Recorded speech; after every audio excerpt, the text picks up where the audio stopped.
ایک رافضی نے سیدنا ابو بکر صدیق رضی اللہ تعالیٰ عنہ پر تان کرتے ہوئے یہ دعویٰ کیا ہے کہ اہل سنت کی 10 کتابوں کے اندر یہ بات موجود ہے کہ ابو بکر صدیق نے اپنے وصال سے پہلے اس بات کا اقرار کیا ہے اور یہ تمنا ظاہر کی کہ کاش میں سیدہ فاطمہ الزہرا رضی اللہ تعالیٰ عنہ کے گھر کا دروازہ نہ تڑواتا اور ان کے گھر کو آگ نہ لگواتا۔ یہ اہل سنت کی کتابوں کے اندر یہ بات موجود ہے، اور اس رافضی نے اپنے خیال میں 10 کتابیں پیش کر کے یہ ثابت کرنے کی کوشش کی ہے کہ یہ اہل سنت کی معتبر اور مستند کتابیں ہیں، جبکہ جن کتابوں کے اس رافضی نے حوالے دیے ہیں ان کتابوں میں کچھ کتابیں تو وہ ہیں جو خود روافض کی اپنی کتابیں ہیں، اور ان کے علماء نے ان کتابوں کو تسلیم کیا، مصنفین کو تسلیم کیا کہ یہ ہمارے شیعہ مصنفین ہیں اور یہ ہماری کتابیں ہیں۔ اور انہی 10 کتابوں میں سے بعض وہ کتابیں ہیں کہ جن کتابوں میں وہ ہے تو اہل سنت کی، لیکن اہل سنت کے علماء نے اس واقعے کی تردید کے طور پر اس واقعے کو اپنی کتابوں کے اندر ذکر کیا ہے۔ جو کتابیں اس رافضی نے جن کے حوالہ جات پیش کیے ہیں ان میں سے چند کتابیں تو وہ ہیں جو روافض کی اپنی کتابیں ہیں، جیسے کہ مسعودی کی مروج الذہب کا حوالہ اس رافضی نے دیا اور اس کو مروج الذہب کر کے نام اس کا پڑا ہے۔ یہ مروج الذہب مسعودی کی کتاب، یہ مسعودی شیعہ عالم ہے اور مروج الذہب شیعہ کی کتاب ہے۔ اس پر کتنے حوالہ جات شیعہ علماء کی اپنی کتابوں کے اندر موجود ہیں۔ یہ الذریعہ الی تصانیف شیعہ کی جلد نمبر 15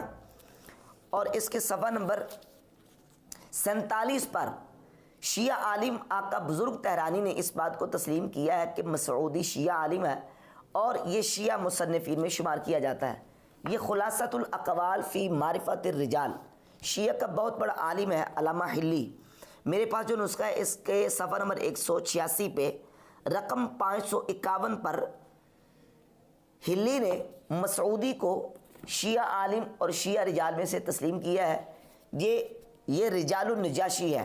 شیعہ کا بہت بڑا عالم نجاشی اپنی کتاب رجال النجاشی کے صفحہ نمبر 254 پہ مسعودی کو شیعہ تسلیم کرتا ہے کہ مسعودی شیعوں کا راوی ہے اور شیعہ مصنف ہے۔ اس کے علاوہ ملا باقر مجلسی نے اپنی کتاب بہار الانوار کے اندر بھی مسعودی کو شیعہ مصنف تسلیم کیا، اور شیعوں کی بہت ساری کتابیں ہیں جن کے اندر مسعودی کو شیعہ عالم اور شیعہ مصنف تسلیم کیا گیا۔ لہذا اس کی جو مروج الذہب ہے اس کا حوالہ دے کے اہل سنت کے کھاتے میں ڈالنا یہ بالکل موقف جو ہے وہ باطل اور مردود ہے۔ اس کے علاوہ اسی رافضی نے ایک حوالہ دیا ہے، ایک کتاب جس کا نام وہ پڑھ رہا تھا عقد الفرید، کتاب کا نام ہے عقد الفرید۔ آقا بزرگ تہرانی شیعہ عالم اپنی کتاب الذریعہ الی تصانیف شیعہ کی جلد 15 صفحہ نمبر 286 پہ اس بات کو تسلیم کرتا ہے کہ عقد الفرید یہ شیعوں کی کتاب ہے۔ عقد الفرید بھی شیعوں کی کتاب، مروج الذہب بھی شیعوں کی کتاب، یعنی شیعوں کی کتابوں کے حوالے دے کے اس رافضی نے ثابت کرنے کی کوشش کی ہے کہ دیکھیں یہ 10 کتابیں جو اہل سنت کی معتبر اور مستند کتابیں ہیں، اور انہی کتابوں میں سے تاریخ الطبری کا حوالہ دیا، اور اہل سنت کی کتابوں میں سے یہ امام ذہبی کی میزان الاعتدال کا حوالہ دیا۔ تاریخ الطبری ہو یا میزان الاعتدال ہو یا لسان المیزان ہو یا دیگر جن کتابوں کے اندر یہ روایت موجود ہے جہاں اس کی سند مذکور ہے، ہمارے ائمہ محدثین نے اس روایت کو اپنی کتابوں کے اندر ذکر تو کیا ہے، لیکن اس روایت کو ذکر کیا بطور تردید، کیونکہ اس روایت کا راوی ہے علوان بن داؤد البجلی۔ علوان بن داؤد البجلی کا جہاں ترجمہ ذکر کیا امام ذہبی نے میزان الاعتدال کے اندر، میزان الاعتدال کی جلد نمبر 5 صفحہ نمبر 135 پر جہاں اس کا ترجمہ ذکر کیا تو اس کی بیان کردہ مردود روایات کا ذکر کیا ہے کہ یہ علوان بن داؤد البجلی یہ مردود اور جو نا وہ ضعیف روایات بیان کرتا ہے۔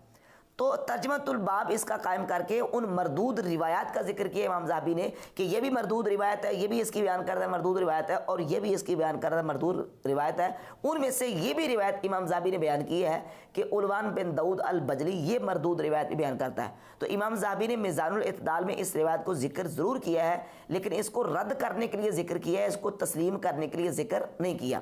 اسی طرح علامہ عقیلی نے بھی اپنی کتاب الضعفاء کے اندر، اور یہ امام ابن حجر عسقلانی کی کتاب ہے لسان المیزان، لسان المیزان کی جلد نمبر 4 صفحہ نمبر اس کا 188 ہے۔ امام ابن حجر عسقلانی رحمۃ اللہ علیہ نے بھی علوان بن داؤد البجلی کا ذکر کیا اور اس کے ذوف کے اوپر محدثین کے حوالہ جات پیش کیے کہ یہ ضعیف راوی ہے اور محدثین کے اس کے اوپر سخت جروحات موجود ہیں، اور جو مردود روایات علوان بن داؤد البجلی بیان کرتا ہے ان میں سے ایک یہ بھی ہے کہ ابو بکر صدیق رضی اللہ تعالیٰ عنہ نے اپنے وقت وصال یہ کہا کہ کاش میں نے حضرت سیدہ فاطمہ رضی اللہ تعالیٰ عنہ کے گھر کا دروازہ نہ تڑوایا ہوتا یا ان کے گھر کی تلاشی نہ دلوائی ہوتی۔ یہ روایت علوان بن داؤد البجلی مردود قسم کی بیان کرتا ہے۔ حافظ ابن حجر عسقلانی نے اس روایت کا رد کرنے کے لیے اس کو بیان کیا ہے۔ یہ مجمع الزوائد ہے، امام حیثمی نے اپنی کتاب مجمع الزوائد کی جلد نمبر 5 صفحہ نمبر 367 پہ روایت نمبر 9030 بیان کر کے نیچے لکھا ہے رواہ الطبرانی وفی علوان بن داؤد البجلی، کہ اس کو امام طبرانی نے روایت کیا اور اس میں راوی ہے علوان بن داؤد البجلی وہو ضعیف، اور یہ ضعیف راوی ہے اور اس کی یہ روایت منکر روایت ہے۔ طبری کا حوالہ دیا تو طبری میں یہ روایت موجود ہے، لیکن یہ میرے پاس طبری کے اندر جو روایت موجود ہے جلد 2 صفحہ نمبر 353 پہ، اس میں بھی روایت حدثنا لیث بن سعد قال حدثنا علوان عن صالح بن کیسان، روایت کے اندر اس کی سند کے اندر وہی راوی علوان بن داؤد البجلی جو کہ ضعیف راوی اور منکر الحدیث ہے وہ سند کے اندر موجود ہے، لہذا یہ روایت ہرگز قابل قبول نہیں ہے۔ پھر اگر صرف اتنی بات سے گزارا ہو جاتا ہے کہ اہل سنت کی کتابوں کے اندر ایک روایت موجود ہے، تو کیا اہل تشیع کی جن کتابوں کے اندر اہل سنت کی تائید میں اور صحابہ کرام علیہ رضوان کے حوالے سے روایت موجود ہے، کیا وہ ان روایات کو تسلیم کرنے کے لیے تیار ہے؟ اہل تشیع کی کتابوں میں سے یہ الفروع من الکافی، یہ تہذیب الاحکام اور یہ الاستبصار، ان 3 معتبر اور مستند کتابوں کے اندر یہ واقعہ اور یہ روایت موجود ہے کہ سیدنا مولا علی رضی اللہ تعالیٰ عنہ نے اپنی بیٹی ام کلثوم رضی اللہ تعالیٰ عنہ کا نکاح سیدنا عمر فاروق رضی اللہ تعالیٰ عنہ سے کیا۔ اصول شیعہ کی روشنی میں یہ روایت سند صحیح کے ساتھ ثابت ہے، تو کیا شیعہ اس روایت کو ماننے کے لیے تیار ہے؟ حالانکہ شیعوں کی کتاب کے اندر موجود ہے،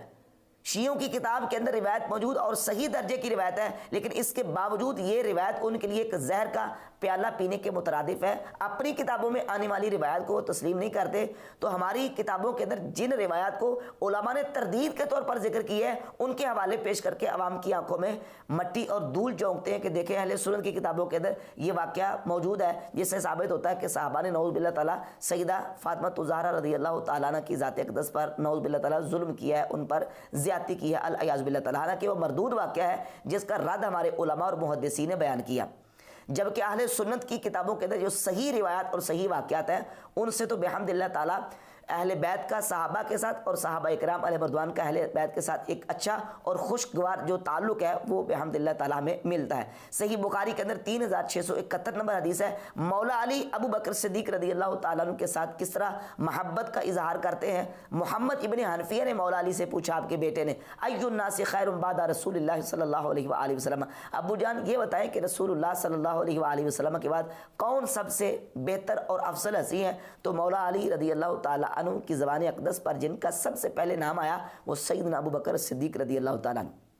فرمایا کہ ابو بکر، قال قلت ثم من، میں نے کہا ابو جان ان کے بعد کن کا مقام ہے؟ تو فرمایا ان کے بعد حضرت عمر بن خطاب رضی اللہ تعالیٰ عنہ کا مقام ہے۔ یہ سیدنا مولا علی رضی اللہ تعالیٰ عنہ صدیق اکبر اور فاروق اعظم رضی اللہ تعالیٰ عنہ کے بارے میں اپنے عقیدے کا اظہار کر رہے ہیں۔ تو اہل سنت کی کتابوں کے اندر جو صحیح روایات ہیں وہ تو صحابہ اور اہل بیت مولا علی اور ابو بکر عمر رضی اللہ تعالیٰ عنہم اجمعین کی محبت کا ذکر کرتی ہیں۔ یہ نفرت والی اور یہ عداوت والی جو روایت ہے یہ مردود روایت ہے، اہل سنت و جماعت کے ہاں قابل قبول نہیں ہے۔ جن کتابوں کے اندر یہ روایت موجود ہے جہاں اس کی سند موجود ہے، سند کے اندر علوان بن داؤد البجلی راوی مردود راوی ہے اور ضعیف راوی ہے، منکر الحدیث ہے، اور جن ائمہ نے اس روایت کو اپنی کتابوں کے اندر ذکر کیا جیسے امام ذہبی نے، امام ابن حجر نے، تو علوان بن داؤد البجلی جو کہ ضعیف راوی ہے اس کی بیان کردہ مردود روایات کے طور پر اس کو ذکر کیا ہے اور کہا ہے کہ یہ مردود روایت اس کی جو ہے یہ راوی بیان کرتا ہے۔ تو اہل سنت کے ہاں یہ روایت بالکل ہرگز قابل قبول نہیں ہے، اور باقی جو کتابیں ہیں وہ اہل تشیع کی اپنی کتابیں ہیں، اور اہل تشیع کی کتابوں کے اندر صحابہ اکرام علیہ رضوان کے خلاف جو روایت بیان کی گئی ہیں وہ ہرگز قابل قبول ہے ہمارے اہل